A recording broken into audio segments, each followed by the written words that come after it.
Hello दोस्तों, नमस्कार। आज हम आपको ले जा रहे हैं हर्सिल घाटी में।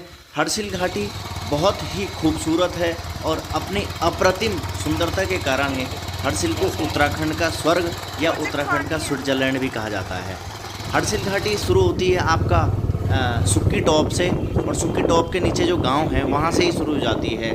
और आजकल तो सेब का भी मौसम है और सेब से लगभग आजकल बागान हो रखे हैं हर्सिल घाटी के।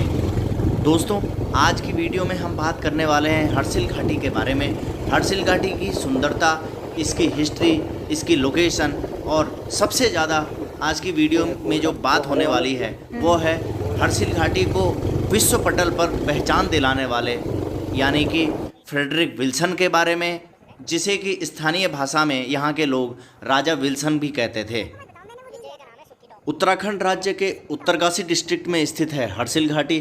हर्सिल को उत्तराखंड का स्वर्ग या उत्तराखंड का स्विट्जरलैंड उसकी खूबसूरती के कारण कहा जाता है। इसके अलावा हर्सिल में जो दर्शनीय है वो है यहाँ सेब के बागान। यहाँ बहुत बड़े एरिया में आपको सेब के बागान मिलेंगे जो कि उत्तराखंड में सबसे ज़्यादा क्षेत्र में फैले हुए हैं। हर्सिल के सेब पूरे देश भर में विख्यात हैं। हर्सिल के सेब के अलावा हर्सिल की राजमा, हर्सिल का आलू भी पूरे देश भर में बहुत उच्च क्वालिटी का माना जाता है। हर्सिल घाटी का सबसे मुख्य गांव हर्सिल है। इसके अलावा यहाँ बहुत सारे ऐसे गांव हैं जो कि सेब की खेती के लिए जाने जाते हैं और हर्सिल घाटी में ही आते हैं। जैसे आपका सुक्की टॉप हो गया, जसपुर है, झाला है, धराली है, मुकबा, आपका बगोरी, और इसके अलावा बहुत सारे ऐसे गांव हैं जो इस घाटी में आते हैं और सेब के साथ साथ राजमा और आलू के बहुत बड़ी मात्रा में प्रोडक्शन यहाँ होता है।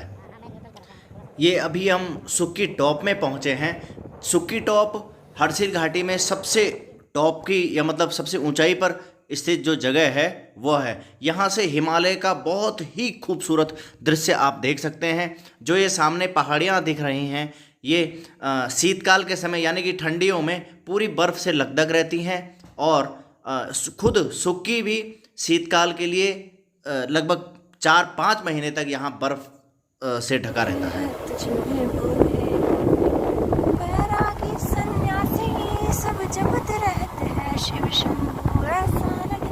तेरा नाम से है मेरे शंभो, शरणों में आके तेरी भक्ति करे, संगीत तू बन के मेरे साथ चले, ऊंची ऊंची वादी में बसते हैं भोले शंकर, भोले भोले शंकर।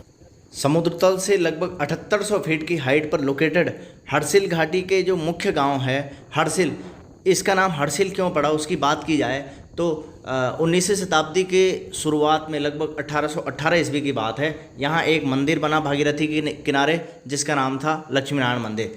लक्ष्मी नारायण मंदिर के किनारे एक शिला पाई गई जो कि श्रीहरि की शिला थी, और श्रीहरि की शिला के कारण ही इस क्षेत्र का नाम हर्सिल पड़ा, और तभी से यह घाटी हर्सिल घाटी के नाम से जानी जाती है। और इसके अलावा मार्कंडेय ऋषि ने इस क्षेत्र में तपस्या करी थी, जिस कारण इस क्षेत्र को मार्कंडेय क्षेत्र भी कहा जाता है। यहाँ भगवान मार्कंडेय का एक खूबसूरत मंदिर भी बनाया गया है।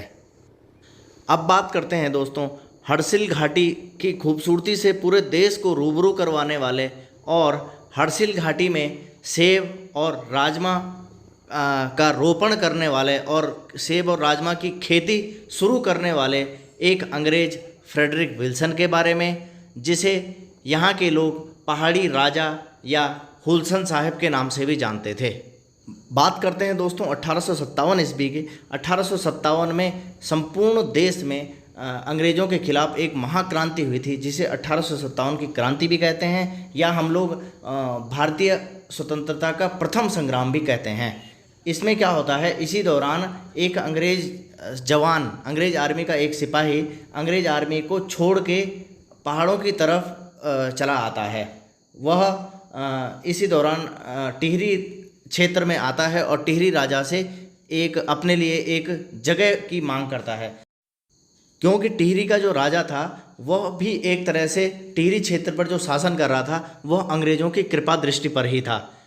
इसलिए उसने क्या करा कि अंग्रेज जो यह भगोड़ा सिपाही उसके पास जगह मांगने आया था, उसने अंग्रेज सिपाही को अपने यहाँ कोई बड़ी जगह नहीं दी और उसे चले जाने को कहा। इसके बाद अंग्रेज आर्मी से, ब्रिटिश आर्मी से बचते बचाते हुए यह भगोड़ा सिपाही फ्रेडरिक विल्सन पहुंचता है भागीरथी नदी घाटी में।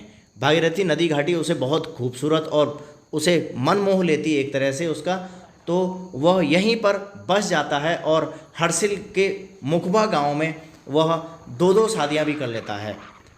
जब दो शादियां कर लेता है तो एक तरह से वो यहाँ के रीति रिवाज और यहाँ की बोली भाषा, यहाँ तक कि वो गढ़वाली पूरी तरह से बोलने लग गया था, यहीं बस जाता है और धीरे धीरे यहीं अपना कारोबार शुरू करता है।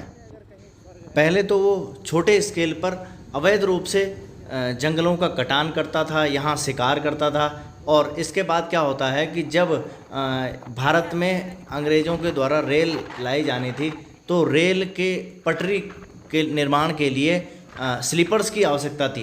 तो फ्रेडरिक विल्सन ने यहाँ से देवदार की लकड़ी के देवदार की लकड़ी काटी और उसे भागीरथी नदी में बहा दिया। भागीरथी नदी में उसके द्वारा जब बहाया जाता था तो उसके ही आदमियों के द्वारा हरिद्वार ऋषिकेश में ये इन देवदार के बड़े बड़े जो स्लीपर्स थे इन्हें उठाया जाता और रेलवे को बेचकर ये बहुत बड़ी तगड़ी कमाई करने लग गया। और इसके बाद टिहरी के जो राजा थे सुदर्शन शाह ने भी इसे अपने हर्सिल क्षेत्र के जो जंगल थे उनके कटाई का ठेका दे दिया। टिहरी के राजा ने जब इसे हर्सिल क्षेत्र में देवदार के जंगलों के कटान की परमिशन दे दी, तो बताते हैं कि इसने इतना बड़े स्केल पर इस क्षेत्र में देवदार के पेड़ों का कटान किया कि यहाँ एक बार में बहुत ज़्यादा देवदार की कमी हो गई थी। और जो यहाँ के लोकल सोमेश्वर देवता थे वो भी इससे नाप्रसन्न हुए और सोमेश्वर देवता ने इसे श्राप दिया कि तेरे जो भी पुत्र होंगे वह ज़्यादा उम्र तक जीवित नहीं रह पाएंगे और तेरा नाम भी इतिहास से मिट जाएगा और ज़्यादा देर तक तुझे लोग याद नहीं रख पाएंगे। बताते हैं कि इसी श्राप के कारण जो फ्रेडरिक विल्सन के तीनों पुत्र थे वो अल्पायु में ही मृत्यु को प्राप्त हो गए थे और 1883 में फ्रेडरिक विल्सन की भी मृत्यु हो गई थी। बताते हैं कि आज भी विल्सन की जो आत्मा है वह इस क्षेत्र में भटकती रहती है और लोगों को अपना होने का एहसास कराती रहती है। फ्रेडरिक विल्सन ने हर्सिल घाटी के वनों के ठेके लेकर यहाँ देवदार के पेड़ों की अंधाधुंध कटाई करवाई और बताते हैं कि एक बार में वह इतना अमीर हो गया था कि उत्तर भारत के सबसे बड़े अमीरों में उसका नाम आने लग गया था।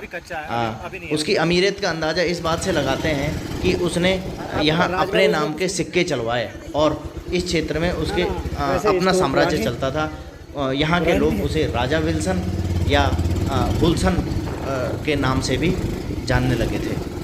फ्रेडरिक विल्सन ही वह पहला व्यक्ति था जिसने हर्सिल घाटी को सेब से रूबरू करवाया और यहाँ ब्रिटेन से सेब के बीज लाकर उन्नत किस्म के सेब को यहाँ उगाया और उसके बाद यहाँ सेब की पैदावार शुरू करी। सेब के अलावा उसने राजमा और आलू की भी यहाँ खेती शुरू करी। फ्रेडरिक विल्सन ने जो सेब यहाँ शुरू किया था, जिस सेब की पैदावार शुरू करी थी, उसे विल्सन सेब के नाम से जाना जाता है। विल्सन सेब की प्रजाति आज भी हर्सिल में होती है। फ्रेडरिक विल्सन या राजा विल्सन हर्सिल के जिस घर में रहे थे, उत्तराखंड वन विभाग द्वारा उस घर को पुनर्निर्मित कर यहाँ एक गेस्ट हाउस का निर्माण किया गया है और उस गेस्ट हाउस का नाम विल्सन हाउस ही रखा गया है। विल्सन हाउस में यहाँ टूरिस्ट बड़ी संख्या में आते हैं और फ्रेडरिक विल्सन के बारे में हिस्ट्री से रूबरू होते हैं। इसके अलावा बात की जाए दोस्तों, तो प्रकृति ने हर्सिल क्षेत्र को भर भर कर सुंदरता प्रदान की है।